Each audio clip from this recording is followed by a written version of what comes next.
Graça e paz, vamos continuar estudando a palavra de Deus com essa chave de leitura, esse entendimento a respeito da escolha de Deus, dos seus profetas. Deus escolhe homens e mulheres para receberem a palavra de Deus e transmitirem ao povo, ao mundo, à sociedade, à casa, à família. Todos são importantes para Deus, para ouvirem a palavra de Deus e terem a direção de Deus, para conhecerem a vontade dos céus e praticarem. Os céus dominam sobre a terra. Então, os céus mandam mensagens, direção, mandamentos. Muito importante que se reforce essa visão que Jesus mesmo disse: se vocês me amam, vocês guardarão os meus mandamentos. Então, são mandamentos, são instruções, são regras, é a direção do céu sobre a terra. É assim realmente que Deus trabalha. Vamos ver então agora a escolha de Samuel, vamos ver este processo, vamos ver por que Samuel foi escolhido, para que, vamos recapitular, vamos rever esta visão dos céus, de Deus escolhendo, aqui no caso um homem, Samuel, desde a sua juventude, sendo escolhido, sendo chamado, por que ele foi chamado e para quê, qual a missão. Vamos ver mais uma vez, agora 1 Samuel capítulo 3, a partir do versículo 1. E o jovem Samuel servia ao Senhor perante Eli, e a palavra do Senhor era de muita valia naqueles dias. Não havia visão manifesta. Então a vontade de Deus é que a palavra venha, a ordem, o mandamento, a direção de Deus, o ensino de Deus venha para a terra. A terra depende de Deus. A terra sem Deus são como ovelhas sem pastor. São como homens, povos que vivem no vale da sombra da morte. Se perdem na falta de conhecimento. Então se perdem na ignorância do pecado. Essa ignorância vai levar ao pecado, que é tanto desconhecer a palavra de Deus, quanto, embora estejam sabendo alguma coisa, não sabem como executá-la, não conseguem praticar, então vivem nas trevas do mal, da desobediência, do erro. Erram a respeito da vontade de Deus. Então, sempre a palavra de Deus, ela é importantíssima em todos os tempos, desde a criação. Fomos criados, tudo foi criado pela palavra de Deus. Então, neste momento, era de maior valia, a palavra do Senhor era de muita valia naqueles dias. Não havia visão manifesta. Então, Israel depende da direção de Deus para ser o povo do Senhor. É o povo que ouve a Deus, é o povo que obedece a Deus, é o povo que anda na direção de Deus. E nós também não podemos dispensar a visão, a palavra revelada, o contato com os céus.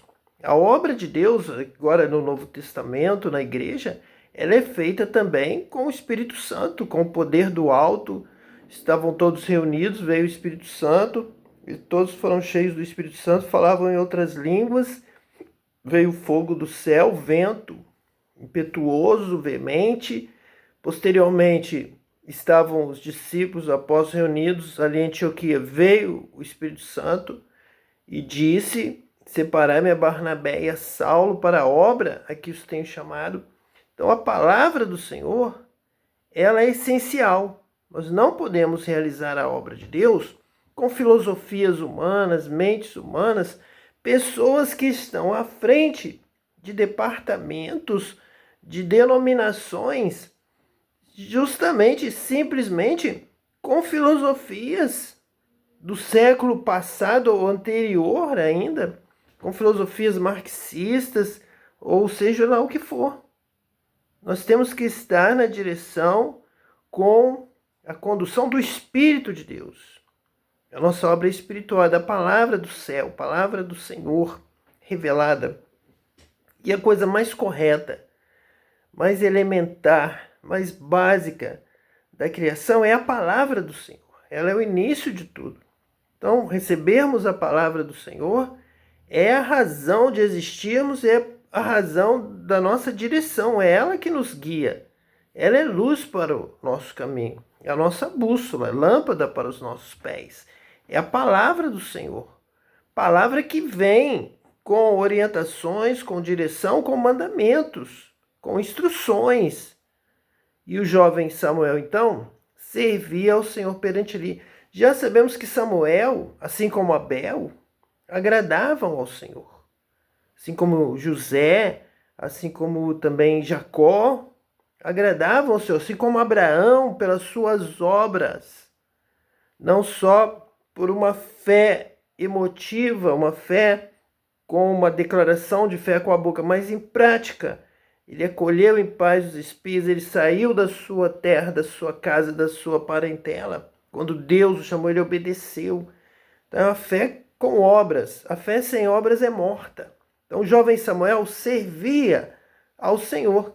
Claro, trabalhava ali no templo, trabalhava ali onde estava a Arca da Aliança, o lugar, o tabernáculo, ainda antes do templo exatamente dado por Deus, revelação, quando Davi começou a juntar os materiais e Salomão, seu filho, executou, mas ali já Samuel serviu o Senhor no local da adoração, onde Eli estava, onde o sacerdote estava ali ministrando, Samuel servia. Ele servia tanto materialmente, com o seu trabalho, com a sua cooperação, como já sabemos, já entendemos, que ele servia de todo o coração. Ele servia realmente com o propósito de que a glória do Senhor enchesse Israel, viesse sobre todo o povo tivesse conhecimento de Deus. Ele tinha um coração que agradava a Deus. E daí vem a escolha de Deus. É este Samuel que vai nessa força, como ele escolheu Gideão, vai nessa tua força. Você não só crê, como você trabalha. Você está guardando o trigo do lagar, malhando o trigo, você está agindo. Então a escolha é pela fé, é pelo coração, é pela obra, é pela força. Samuel servia, fazia, trabalhava, buscava o bem para o povo, amava o próximo, amava a nação. Praticamente podemos dizer, Samuel já tinha a visão do coração segundo o coração de Deus, que Deus escolhe Davi por esta causa. Então realmente Samuel é um homem que vai colocar a palavra de Deus em primeiro lugar, vai receber com valor, vai receber com temor, vai receber com qualidade de obra, uma fé operante.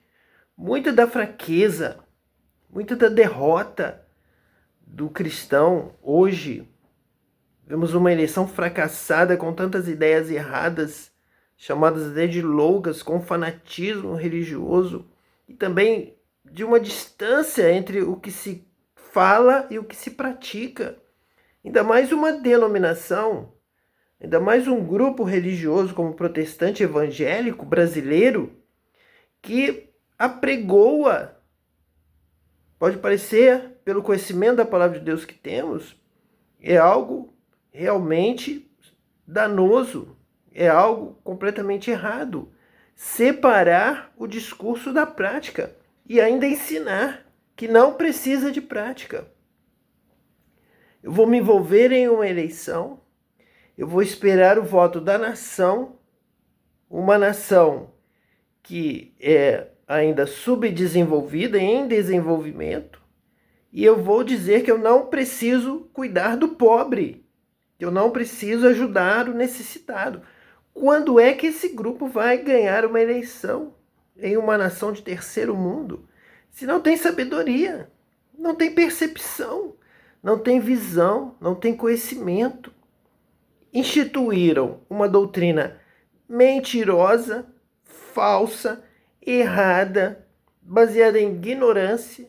E quando surge uma oportunidade de falarem, espalham para o mundo que são loucos, que não entendem, que não sabem, que nunca vão ser eleitos em uma nação de terceiro mundo com uma mensagem que diz que não precisa ajudar o necessitado, que o pobre não pode ser prioridade.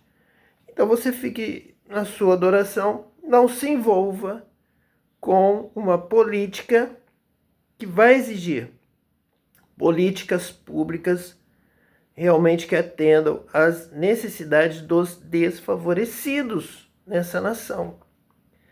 Então tem que haver a obra. E Samuel, com certeza, no seu coração, ele já pensava em Israel, no pobre de Israel, na nação. Samuel vai ser um auxiliar dos futuros reis. Ele tanto tenta auxiliar Saul, não consegue, tem dificuldade pelas desobediências de Saul. Ele depois vai auxiliar Davi. Ele vai ser o profeta que posteriormente, na história de Israel, será sempre requerido que haja a figura do rei e um grupo de auxiliares, de conselheiros, entre eles o profeta, o que traz a palavra do céu, a palavra de Deus para a direção da nação. E essa palavra completa, esse serviço completo, inclui o cuidado com o pobre. Você imagine que você recebe uma mensagem para amar ao próximo como a si mesmo. Israel recebe essa mensagem, amar a Deus sobre todas as coisas e ao próximo como a si mesmo. Já recebe desde a Torá, desde Deuteronômio, Levítico, Êxodo, já recebe essa mensagem. Eles vão cumprir essa palavra. Estão em Israel, todo o povo de Deus. Eles não vão, o rei Davi não vai dar preferência ao pobre de Israel? É claro que vai. É claro que ele vai ter cuidado com o desfavorecido, com o necessitado. É claro que ele vai observar quais políticas públicas precisam ser estabelecidas, planejadas, discutidas, encontradas, que estão o povo necessitando, para que ele possa colocar em prática, agir, realizar essa política pública para dar uma resposta a Deus, a Torá, a lei, ao mandamento de ver o irmão israelita com necessidades e cuidar, amar, socorrer. Davi, então, coloca isso em diversos dos seus salmos, e Salomão nos seus provérbios, na sua sabedoria, para atender ao pobre, acolher ao necessitado. Surge daí o ditado, o provérbio popular: quem dá ao pobre, a Deus se empresta, Deus vai te recompensar, Deus vai te abençoar se você atende o necessitado à sua porta, se você não despede vazio. Então, como que vão errar tanto em relação à palavra de Deus, da obra, do serviço, do amor ao próximo, principalmente ao necessitado? Como? O que justifica? É o que nós temos aqui repetido a respeito de uma nova reforma que se conserte esse problema. Qual foi o problema?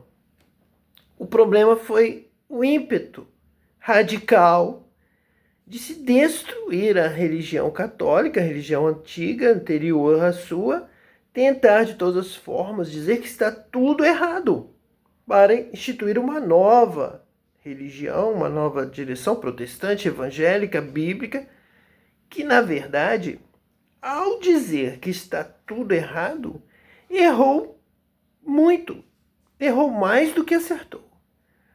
Porque a doutrina católica realmente trazia alguns aspectos diferentes do que estava na Bíblia.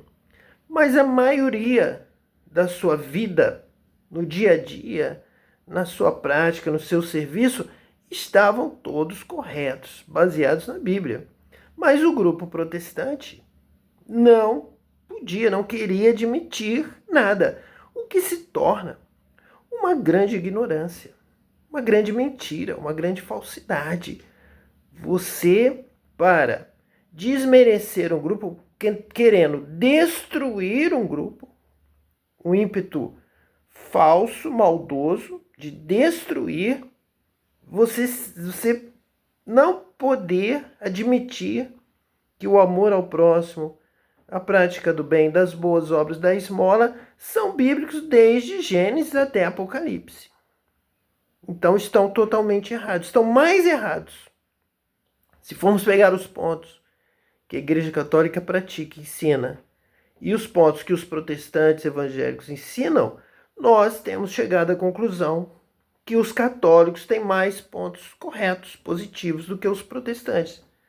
Porque os protestantes resolveram dizer que o católico errava em tudo.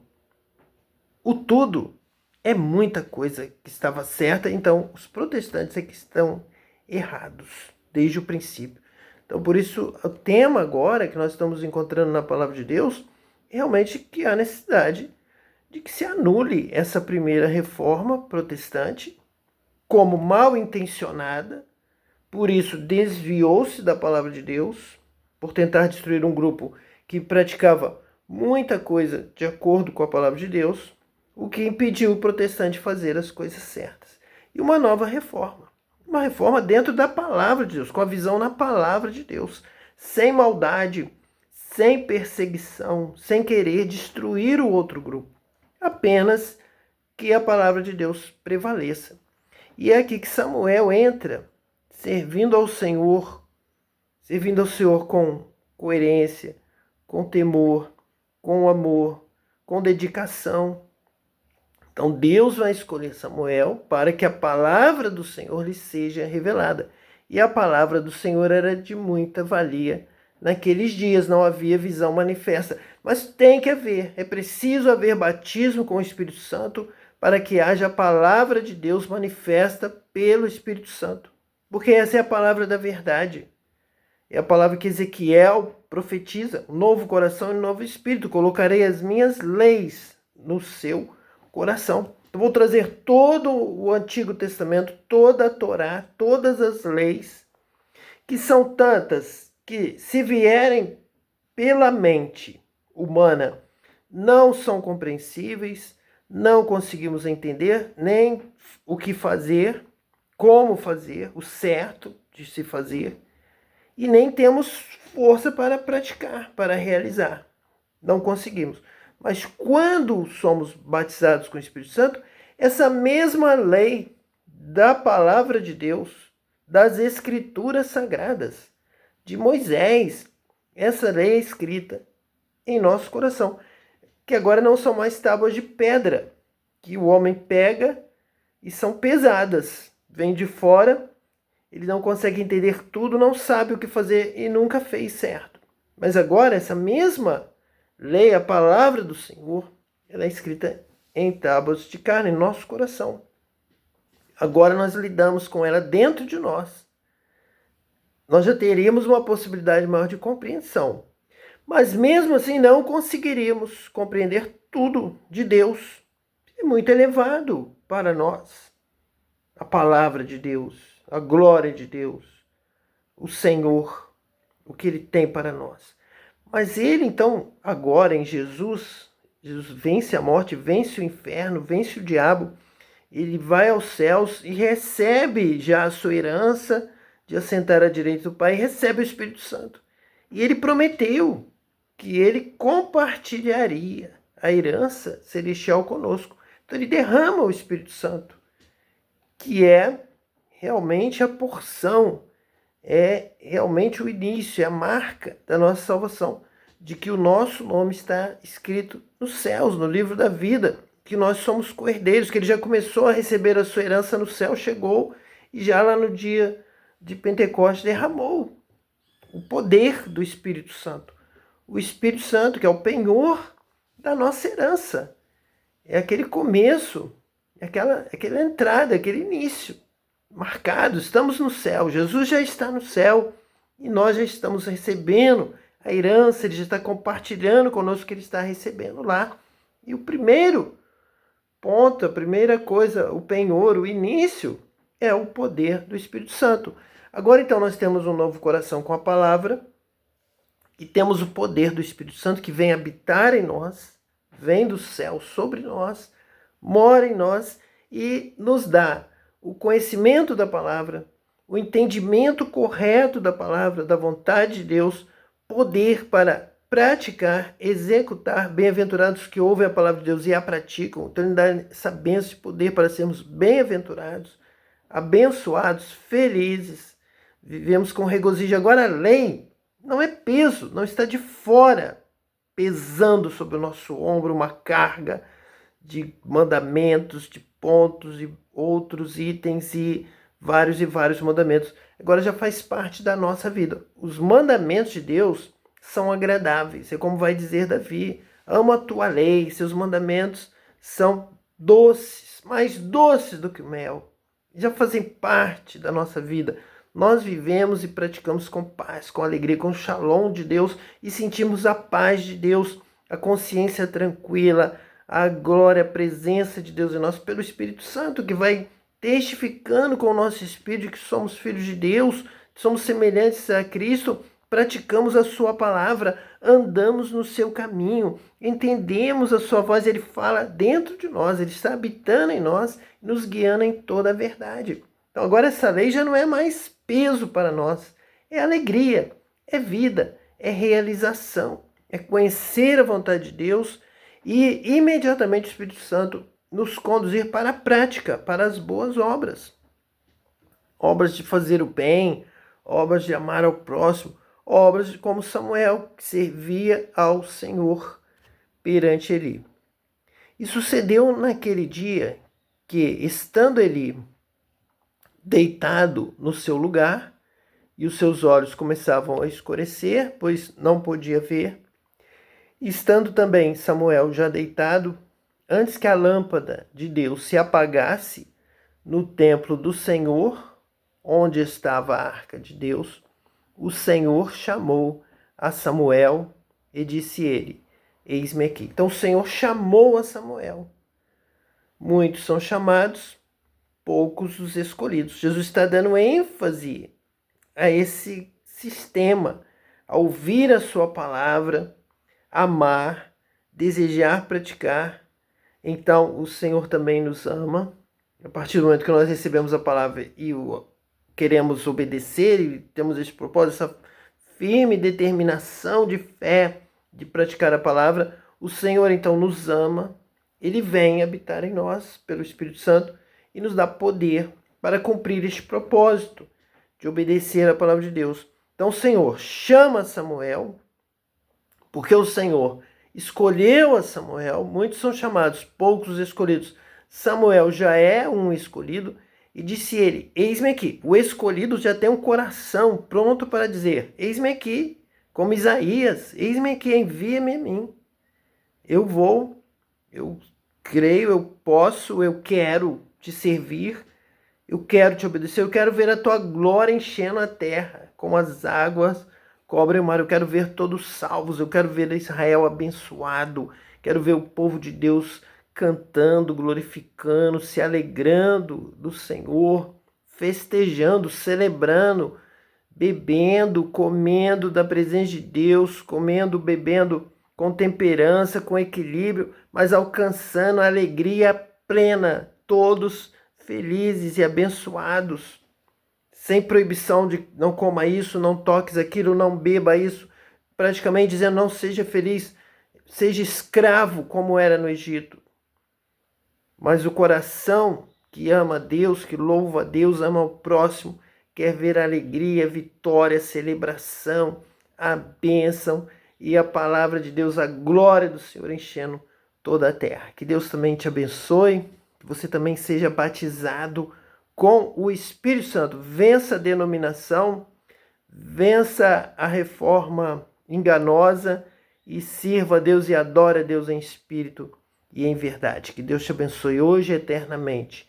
Em nome de Jesus, o Messias. Amém.